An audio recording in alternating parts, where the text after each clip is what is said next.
Right. Well, getting a builder to build should be part of the true cost of building. The concern is not that building is expensive per se.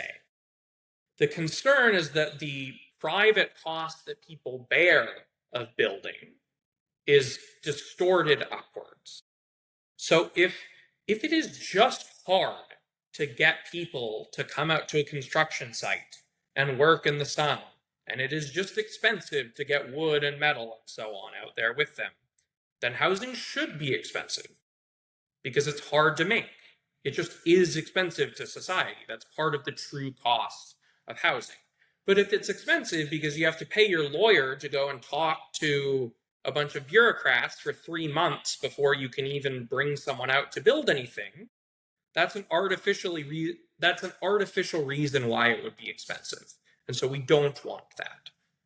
All, notwithstanding the fact like it shouldn't be completely laissez-faire, but notwithstanding some need for regulation. But So do you see other cities building more efficiently than other ones? there are some cases where some cities are doing better than others, but this is a surprisingly widespread problem. Almost everywhere in the rich world has very expensive housing that's very hard to build. Okay, so I don't mean to cut you off. So just as a Yeah, yeah. clarification, you think that overall in the whole of the US, this is a situation not just like in San Francisco and New York and more urban cities. Yeah, I mean, it's more binding in cities that are more productive, like San Francisco and New York.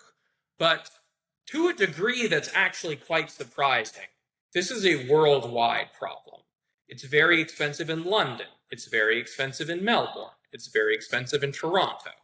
So there is just something about housing where it naturally moves towards this equilibrium where it's more expensive than it should be. And I think that there are some good reasons for why this would be universal.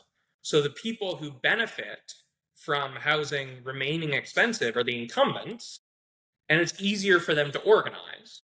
The people who would benefit from cheaper rents are dispersed everywhere, and so it's harder for them to organize. That's a very good point. Um, just quick thought. Yeah. So do you think Trump's proposal for a 50-year mortgage will help people get more access to housing, or is that just very ludicrous and uh, will not work at all? It's not clear why it should change anything. I mean, So I've read, I mean, of course it's not like conclusive that the right. theory is that since the 50-year mortgage will lower people's monthly mortgage payment, it'll give them more access to becoming homeowners instead of renters. Yes. So, I mean, the reason people take on mortgages at all, myself included, is because they don't have the cash, right? And so they're trying to spread it out over more time. So, but mortgages, you get charged a risk premium. Like the bank is charging you more than you're charging them. Like my savings account has a lower interest rate than my mortgage. And so it's if you had the cash, you shouldn't generally have a mortgage because you're being charged a risk premium. And so I would guess that that might make a 50-year mortgage worse.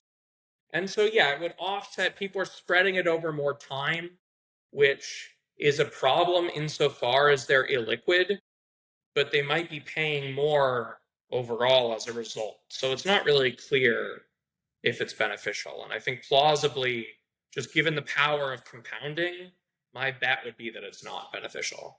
30 years is already a pretty long time.